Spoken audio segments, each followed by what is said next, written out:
예수님의 부활 이후에 기쁨의 50일을 저희가 지내고 있습니다. 그러면서 오늘은 교회가 지키는 어린이 주일입니다.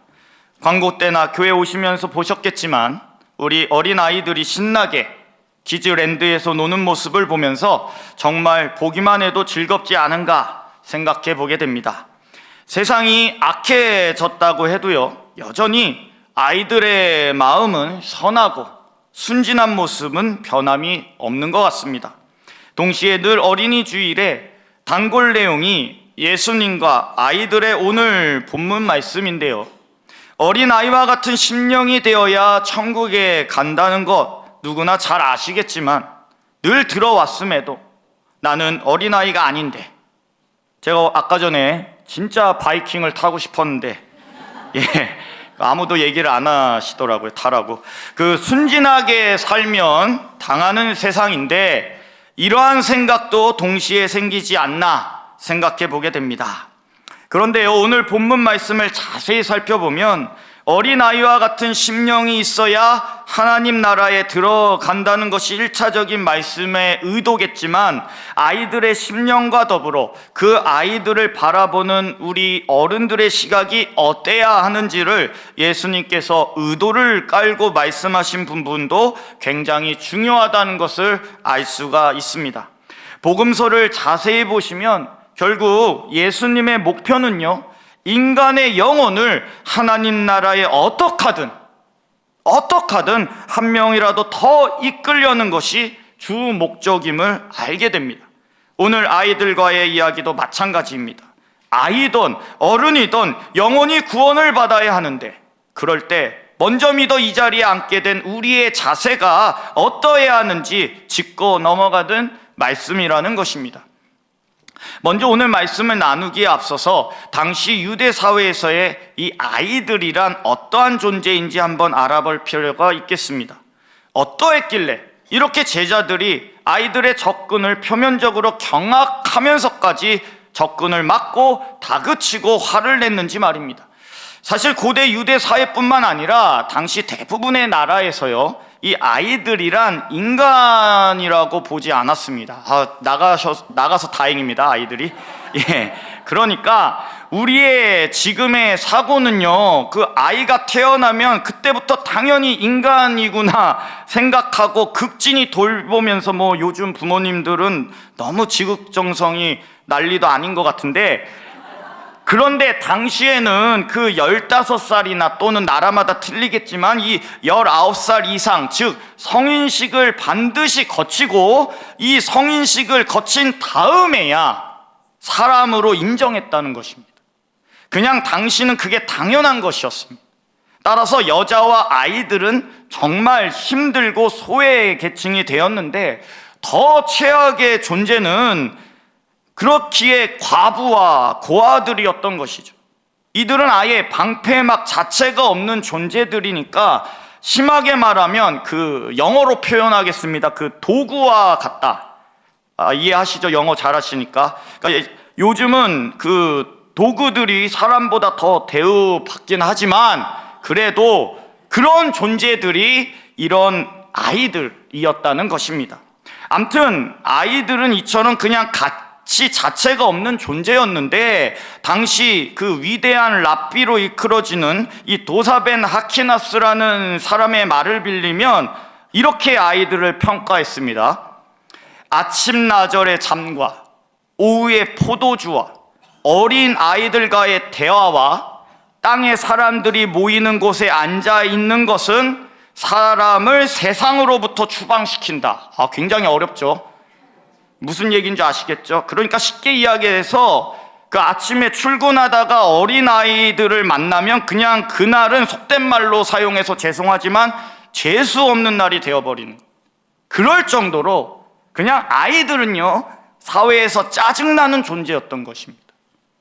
구약에도 보시기 바랍니다. 다윗이요, 이야기가 대표적인데, 사무엘 선지자가 베들레헴의 이새의 집에 방문하였을 때 아버지 이새나 형들은 가족 회의를 하면서 다윗을 부르긴커녕 다윗이라는 존재가 있는 줄도 모르고 있지 않습니까? 그때 다윗은 광야에서 양이나 치고 있었죠. 그렇다고 아버지 이세나 형들을 뭐라고 할 수 없는 것이 그때 당시의 문화 자체가 그것이 당연한 것이라는 거죠. 그냥 그림자 같은 존재가 아이들이었던 것입니다. 심지어 자신의 아들인데도 말이죠. 그렇기에 자세히 들여다보면 아이들 입장이라면 어디를 기댈 수가 없고 부모가 없으면 아예 버려진 존재와 같은 정말 불쌍한 처지의 존재들이 당시의 아이들이었습니다.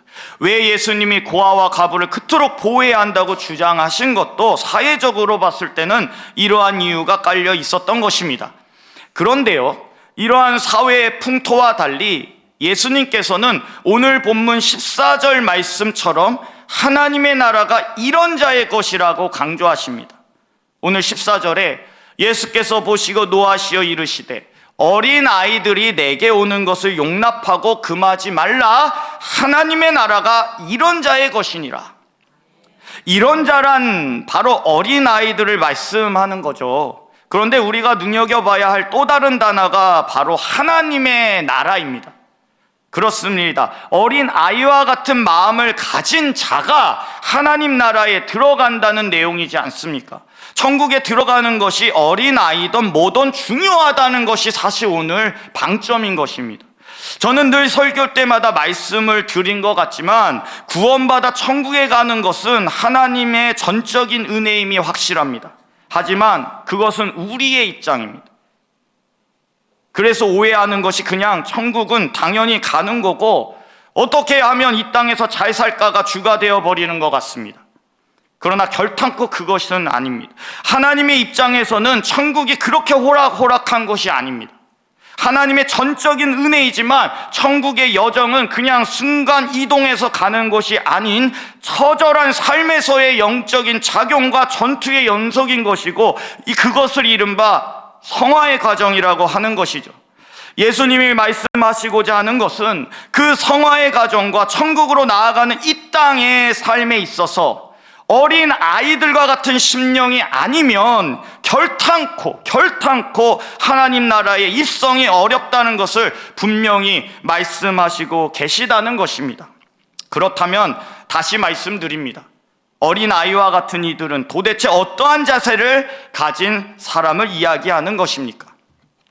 먼저 어린 아이와 같은 이들은요, 고아와 가부와 같이 더 이상 기댈 곳 없어서 그저 지푸라기라도 잡는 심정으로 예수님의 은혜만을 바라보는 그러한 심령이라고 할 수 있겠습니다.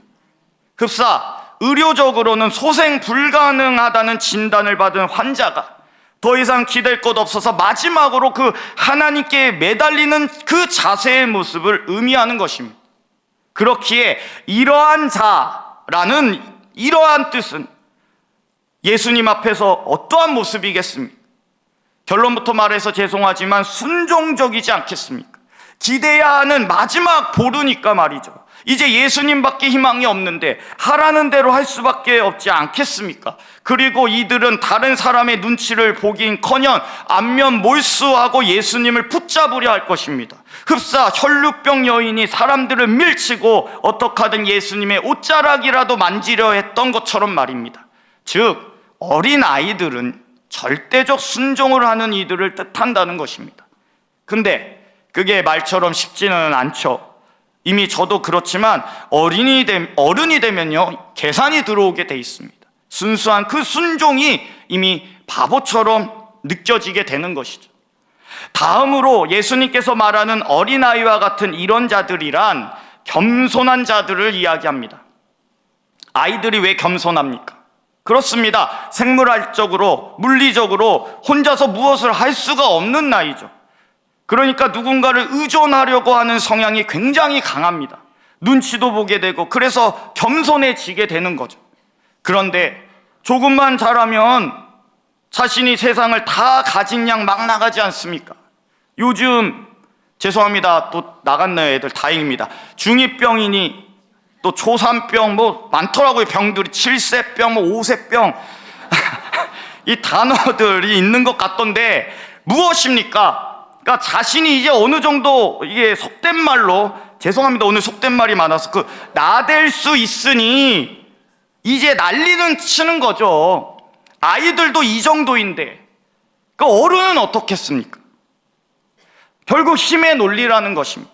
그러나 예수님은 세상의 힘의 논리가 아니라 가장 약한 어린아이처럼 세상에서 겸손해질 수밖에 없는 그 모습을 가져야 하나님의 나라에 들어간다는 것을 강조하십니다. 이유가 간단합니다. 하나님의 주권을 인정하냐 아냐냐가 겸손하냐 아니냐와 같기 때문입니다. 어린아이는 힘센 어른 앞에서 겸손해집니다. 우리는 창조주 하나님 앞에 과연 겸손하냐 이거죠. 정말로 하나님의 놀라운 주권을 믿는다면 지금처럼 행동이 가능하겠냐고 질문하시는 겁니다.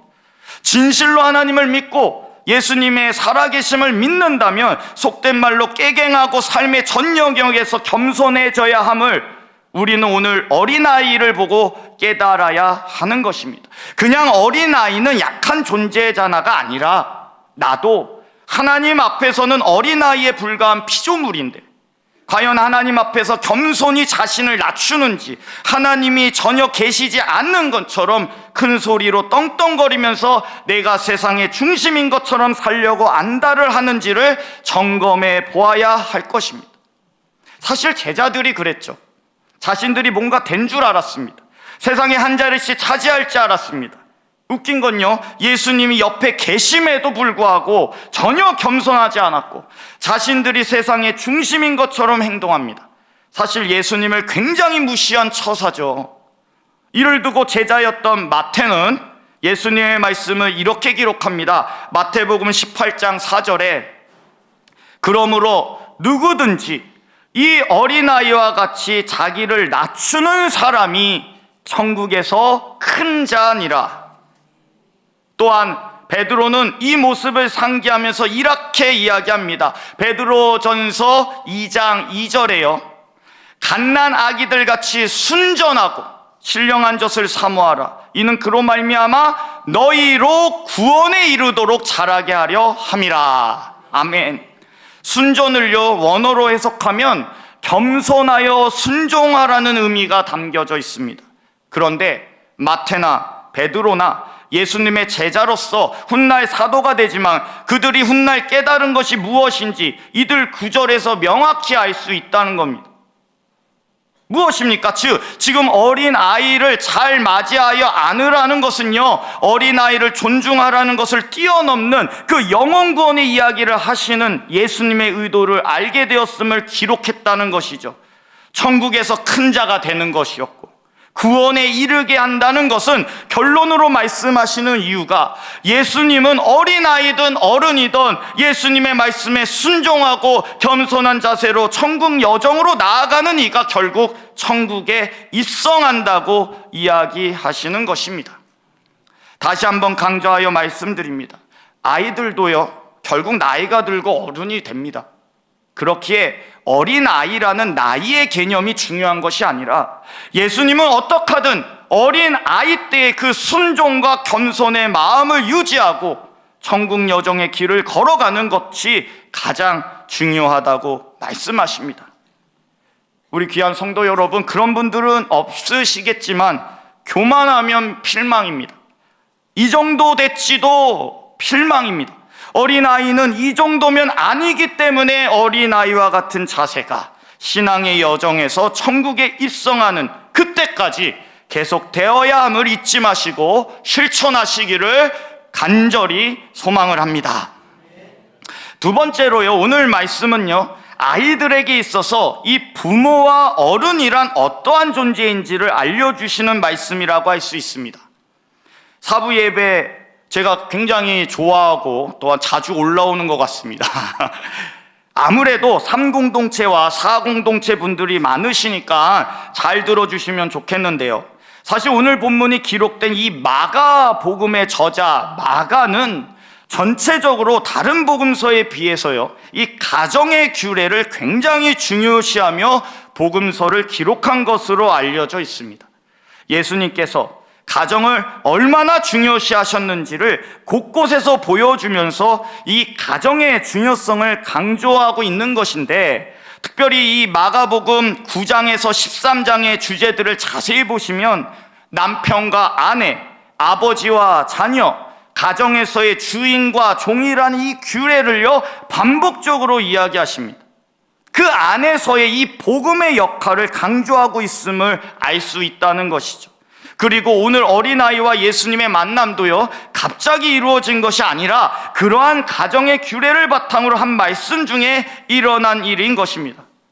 결과적으로 마가복음의 저자 이 마가는 가정을 중심으로 한 이 공동체의 역할을 강조하면서 그 공동체의 장들, 이 리더들이 왜 세워졌고 무슨 역할을 해야 하는지에 대한 예수님의 말씀을 강조하는 복음서인 것입니다.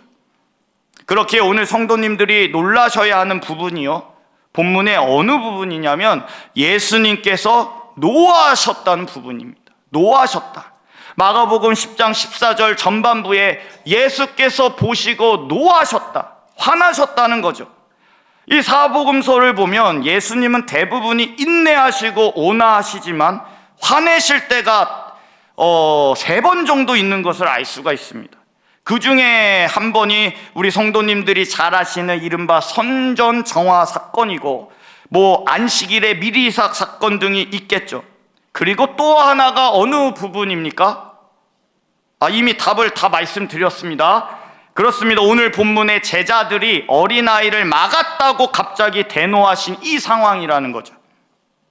웬만해서는 온화하신 예수님이 이렇게나 노하셨다는 것은 정말 큰 근기를 건드렸기 때문이지 않겠습니까? 그것도요, 제자들에게 이렇게 노하신 것은 거의 없고 마지막일 것입니다. 자신을 배신하고 팔아 넘길 때도 가만히 있던 분인데 왜 진노하셨냐는 것이죠. 먼저 그 이유를 알아보기 위해 이 어린아이로 표현된 헬라어 원어 파이디아라는 뜻을 알 필요가 있을 텐데요. 파이디아는 영유아를 뜻하는 것으로 알려져 있습니다. 영유아. 그러니까 사실 완전히 의사결정도 못하는 이 갓난 아기를 뜻하는 것인데, 그렇기에 제자들이 아무리 그래도 아기들을 꾸짖지는 않았겠죠. 그렇습니다. 제자들은 사실 아이를 들고 찾아온 이 부모나 어른들을 나무라고 꾸짖었던 것입니다. 그리고 이 모습을 보고 있던 예수님이 제자들에게 진노하신 것이었습니다. 그렇다면 늘 자정하시고 자비로우신 예수님께서 어느 포인트에서 이렇게 진노하게 되신 것인가? 그렇습니다. 쉽게 이야기해서 예수님은 제자들이 복음을 가로막고 아기들의 영혼의 구원을 방해한 것을 보신 것입니다. 제자들의 행동도 당시 문화상으로는 이해가 되죠. 앞서 말씀드렸지만 생각해 보시기 바랍니다. 부모라고 해도 이렇게 인원이 넘쳐 붐비는 상황에 메시아라고 사람들이 난리도 아닌 분한테 존재 자체를 부정당하는 그 아기들을 찾아오는 것은 사실 신뢰 중에 신뢰인 것이 확실합니다. 그러나 거기에 있던 부모 또는 어른들은 그런 신뢰나 허례허식을 몰랐을까요? 다 알지만 무시하고 예수님께 아기를 들고 달려드는 것입니다. 왜냐하면 무엇보다 중요한 것은 사랑하는 아이들의 영혼의 구원이었기 때문입니다. 그런데 제자들이 그것을 막았습니다. 이러한 제자들의 행동은 어쩌면 아이들과 어른들 전체의 구원의 길 자체를 막아선 것과 다름이 없었던 것입니다. 예수님 입장에서 더 기막힌 것은 그것을 자신의 복음을 위해 불러 세운 제자들이 행했다는 것입니다. 어떻게 하든 영혼의 구원을 이끌어도 될까 말까 한데 오히려 영혼의 구원을 막고 있는 모습에 예수님은 분노하신 것입니다. 사실 마가복음에 따르면 이 사건이 있기 얼마 전에요, 예수님은 이러한 일을 비슷하게 겪으셨습니다. 마가복음 9장에 따르면 제자끼리 누가 크냐는 쟁론이 일어났는데 예수님은 이때 지나가던 어린아이를 불러놓고 이렇게 말씀하셨습니다. 마가복음 9장 36절에서 37절에 어린아이 하나를 데려다가 그들 가운데 세우시고 안으시며 제자들에게 이르시되 누구든지 내 이름으로 이런 어린아이 하나를 영접하면 곧 나를 영접함이요 누구든지 나를 영접하면 나를 영접함이 아니요 나를 보내신 이를 영접함이니라. 예수님께서 누가 높냐며 싸우던 제자들에게 하신 말씀입니다. 어린아이처럼 삶 가운데 방황하고 어떻게 해야 할까 갈팡질팡하는 영혼을 영접하고 예수님께로 이끄는 그 자가 가장 높은 자라는 것을 제자들에게 강조하셨습니다. 방점은 영혼을 구원하는 것이 가장 중요하고, 특별히 어린아이와 같이 갈 바를 알지 못하는 그 소외된 영혼을 옳은 대로 이끄는 그 한 사람을 원하신다고 말씀하셨던 것입니다. 근데 문제는 이 일이 한 달 전도, 몇 주 전도 아니라 엊그제 있었던 일로 보이는데요. 그새 제자들이 그러한 예수님의 말씀을 잊어버리고 어린아이의 영혼을 위해 아이를 들고 온 부모나 어른들을 맞고 꾸짖고 있으니 굉장히 노하실 수밖에 없었던 것입니다. 제가 사실 질문이 많은 사람이죠. 설교 때 물론 제가 다 답을 답하지만 그렇다면 여러분들께 질문합니다. 정말로 우리 성도 여러분은 방황하는 영혼들을 예수님께로 온전히 이끌고 계십니까? 특별히 교회를 다니시면서 내가 높네 제가 높냐 그것만 따지고 계시진 않으시겠죠. 아니면 교회를 다니신다면서 오히려 갈 바를 알지 못해 마지막 지푸라기라도 잡으려는 영혼들의 손을 뿌리치며 예수님께 나아가는 것을 막고 계시지는 않으십니까? 지금 제자들이 그러고 있었다는 것을 기억해 주시기 바랍니다. 예수님께서 어린아이가 자신에게 가까이 오는 것을 막지 말라는 사실은요, 어린아이도 중요하지만 자신에게 오는 것을 막지 말라가 더 중요하다는 것입니다. 예수님께로 오는 것을 막는 것을 예수님은 가장 화가 나신다는 것을 명심하셔야 합니다. 그렇다면 먼저 믿은 우리의 몸가짐이 얼마나 중요한지를 알아야 하지 않겠습니까? 또한요, 기억해야 할 것은 우리 부모와 어른들의 역할입니다. 앞서도 말씀드렸지만 마가복음에 특히 강조하는 것은 가정이라는 공동체라고 했습니다. 그 가운데 오늘과 같은 말씀을 하신 것은요, 제자로 대표되는 이 먼저 믿게 된 부모와 어른의 역할에 대한 예수님의 말씀임을 기억해야 하는 것입니다. 특별히 가정 공동체를 어느 누구보다도 중요하게 여기신 예수님은요, 가정에 이 부모를 세운 가장 중요한 이유는 바로 축복으로 주신 자녀들의 영혼을 어떻게 하든 예수님께 이끌 무거운 책임을 주셨다는 것을 알려주시는 것입니다. 사실 그것을 잘 수행하지 못한다면 제자들에게 노하시는 것 같이 죄송하지만 우리 성도님들에게도 노하실 수밖에 없다는 것이죠. 그만큼 영혼을 구하냐 구하지 못하냐를 위해 십자가까지 지신 분인데 우리는 가정에 주신 아이들마저도 바르게 이끌지 못하고 오히려 예수님께 가지 못하게 만드는 이 어이없는 일을 벌이고 있지 않은지 살펴보라는 예수님의 말씀이라는 것입니다. 이러한 예수님의 의중을 제자들은 처음에는, 아니 부활하시기 전까지도 알지 못했는데 예수님의 부활 후 성령의 힘으로 영혼의 중요성을 깨달은 제자들은 이제 이 가정이라는 공동체의 중요성과 그 안에서의 부모와 먼저 믿게 되는 그리스도인들의 책임이 얼마나 중요한지를 계속 이야기해서 사도행전과 서신서 등에 나타내고 있습니다. 사도 베드로를 보시기 바랍니다. 이방인 중에 처음으로 예수님을 영접하게 되는 로마군 백부장 고넬료의 가정에 가서 그는 고넬료에게만 세례를 베푼 것이 아니라 가솔 전체를 두고 세례를 베풀었음을 기록하는데요. 사도행전 11장 14절에 그가 너와 내 온 집이 구원받을 말씀을 내게 이르리라. 이제 고넬료는 가솔들의 믿음의 아버지로 또한 자신의 자녀들의 믿음의 가장으로서 예수님께 가까이 가도록 하는 책임이 부여된 것이고 그게 바로 그리스도인이라는 것을 베드로는 강조하고 있는 것입니다. 사도 바울은 어떻습니까? 아시아 전도를 뒤로하고 역사상 최초로 유럽의 복음을 들고 들어간 바울은 귀신 들린 여자아이를 낫겠다는 누명으로 빌립보 감옥에 갇혔으나 잘 아시겠지만 기적적으로 나오게 되고 이에 자결하려던 빌립보 간수장에게 복음을 전하게 되는데 중요한 것은 간수장에게만 복음을 전했습니까? 사도행전 16장 31절에서 34절에 이르되 주 예수를 믿으라 그리하면 너와 내 집이 구원을 받으리라 하고 주의 말씀을 그 사람과 그 집에 있는 모든 사람에게 전하더라. 그 밤 그 시각에 간수가 그들을 데려다가 그 맞은 자리를 씻어주고 자기와 그 온 가족이 다 세례를 받은 후 그들을 데리고 자기 집에 올라가서 음식을 차려주고 그와 온 집안이 하나님을 믿음으로 크게 기뻐하니라. 아멘. 바울 역시요, 빌립보 강수장에게만 세례를 베푼 것이 아니라 집에 찾아가 모든 가족들 전체에게 복음을 전하고 세례를 베풀었음을 알 수가 있습니다. 중요한 것은 이때부터 빌립보 간수장은 자녀들과 가족들이 예수님께 가까이 늘 다가가도록 하는 가장 막중한 책임도 지게 되었다는 것입니다. 어떠십니까? 우리 귀한 성도 여러분, 우리들도 마찬가지라는 거죠. 여기 계신 분들 대부분은 가정을 이끌고 계시고 어린 아기부터 장년에 이르는 자녀들도 있으실 것입니다. 중요한 것은 하나님 입장에서 그들 모두는 오늘 본문에 나오는 어린아이와 같습니다. 아무리 나이가 많이 먹어도 자신의 자녀를 어린아이처럼 보는 부모님들과 똑같은 것입니다.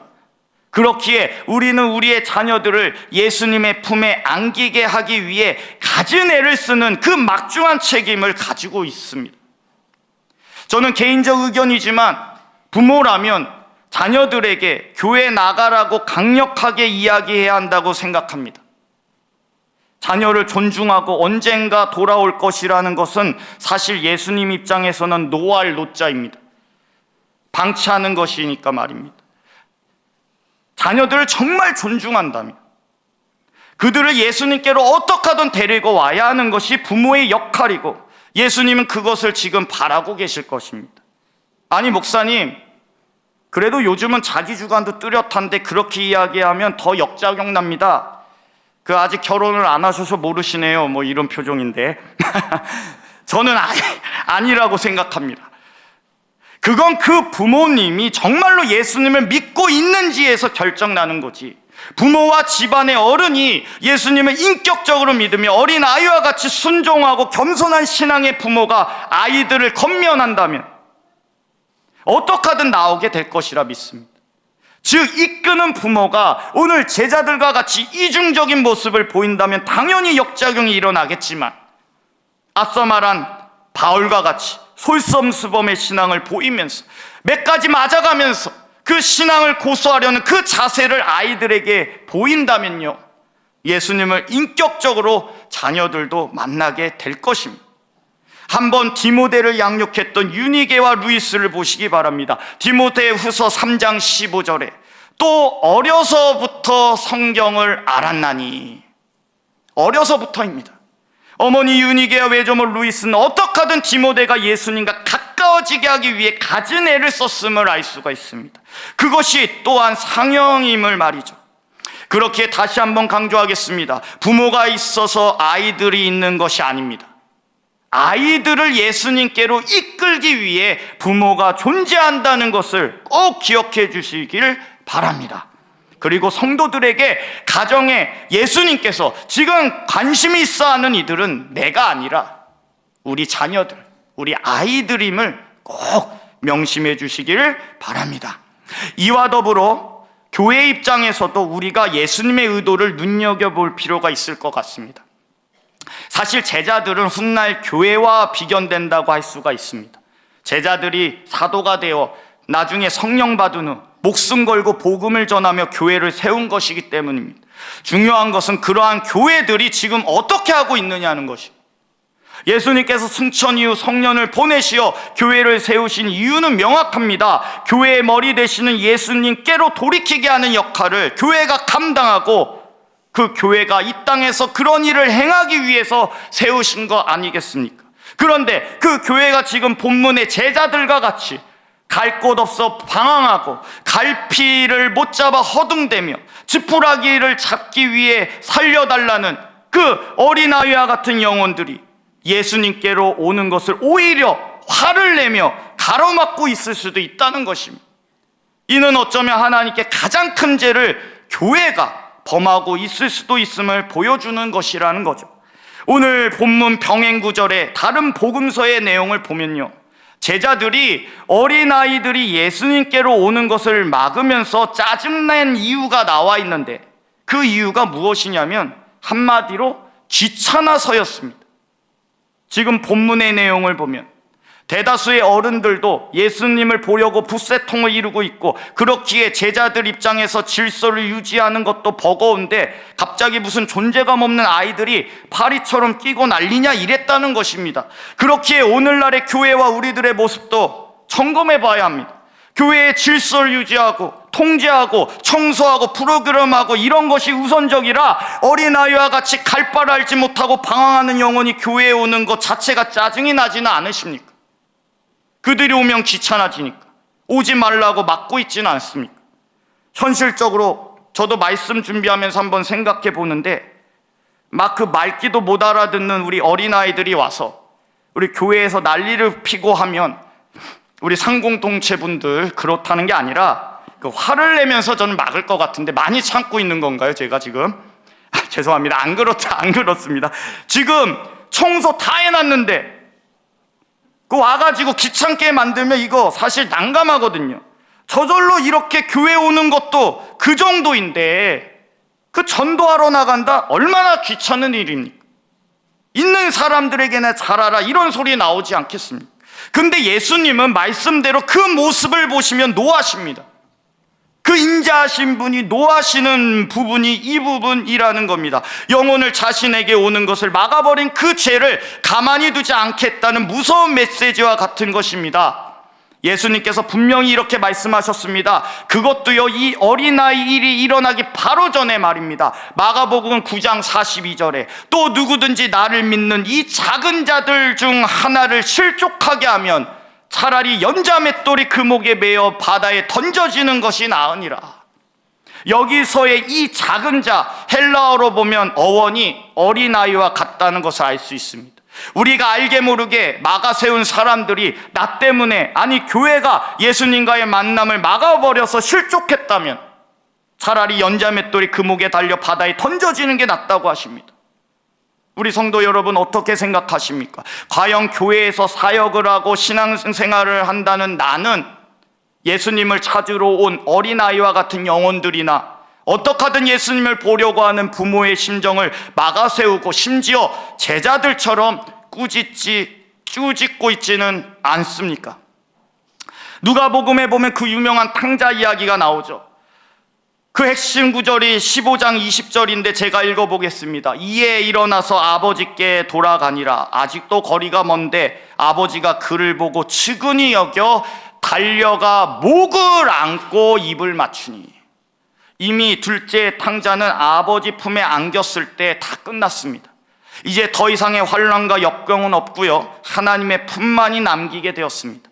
이때의 안고와 예수님께서 아이들을 안으실 때의 뜻이 같다는 것이 중요합니다.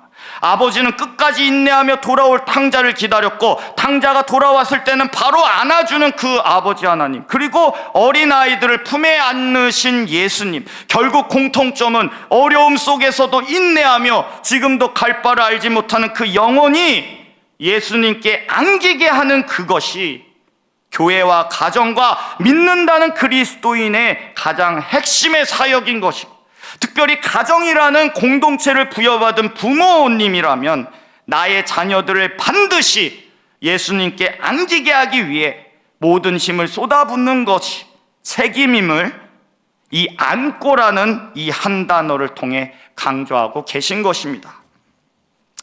말씀을 마무리하겠습니다. 오늘은 우리 교회가 지키는 어린이 주일입니다. 어린이가 주인공이고 잘 대우해 주는 것, 그것도 중요하지만 정말 그 아이들을 아낀다면 나와 가정과 교회는 그들이 반드시 예수님의 품에 안기도록 애를 써야 하는 것이 중요합니다.